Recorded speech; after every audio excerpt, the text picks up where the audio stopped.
کیا آپ کے ذہن میں کبھی یہ سوال آیا ہے کہ کیا اللہ مجھ سے محبت کرتا ہوگا؟ میرے ذہن میں یہ سوال کئی بار آتا ہے، بلکہ یہ سوال اکثر میرے ذہن میں گردش کرتا ہے۔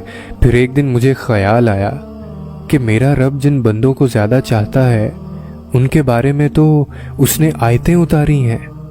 سو میں قرآن مجید کھول کر بیٹھ گیا اور میں نے ڈھونڈا تو پہلی آیت ملی کہ وہ صبر کرنے والوں سے محبت کرتا ہے۔ مجھے ملال ہوا، مجھ میں تو نام کا بھی تقوی نہیں۔ پھر میں نے آگے پڑھا کہ وہ صابرین کو محبوب رکھتا ہے۔ مجھے اپنے بے صبرے ہونے پر شدید افسوس ہوا۔ مزید آگے بڑھا تو جانا اللہ مجاہدین، کوشش کرنے والے سے محبت کرتا ہے۔ میں نے جانا کہ میں کم ہمت اور حوصلے والا ہوں اور بہت نازک بھی۔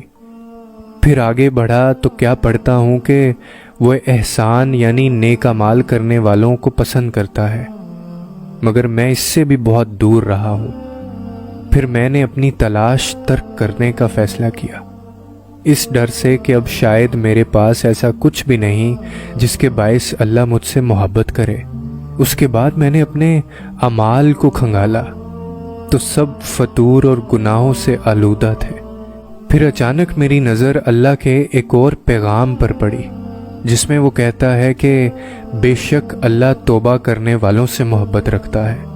سو میں نے اپنا مقام پا لیا اور پھر اس کے بعد میں سجدے میں جا گرا، کیونکہ میں جانتا ہوں کہ سجدے مکمل کرنے والوں کی کہانی کبھی ادھوری نہیں رہ سکتی۔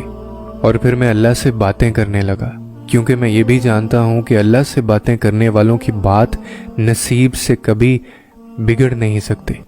اور پھر میں نے خود کو سمجھایا کہ کتنی بہتریاں ہیں اس دیری میں، یہ بھی تمہاری عقل سمجھ نہیں سکتی۔ اور پھر میں دعا کرنے لگا، کیونکہ میں جانتا ہوں کہ نصیب کی یہ چالیں میری دعاؤں سے کبھی جیت نہیں سکتی۔ اور یہ جو دنیا والوں کا مجھے ڈر تھا یہ بھی ختم ہو گیا، کیونکہ دنیا لاکھ رکاوٹیں ہی کیوں نہ کھڑی کرے پر اللہ کے بنائے گئے وسیلوں سے نہیں لڑ سکتی۔ اور پھر اچانک میرے ذہن میں ایک خیال آیا کہ یوسف علیہ السلام کو 40 سال بعد یعقوب تک لایا گیا، تو پھر کیوں سوچ رہے ہو تم کہ تمہاری کچھ لمحوں کی گمی ہوئی چیز واپس نہیں مل سکتی؟ بس جان رکھو کہ اللہ کا بس ایک ہی حکم کافی ہے،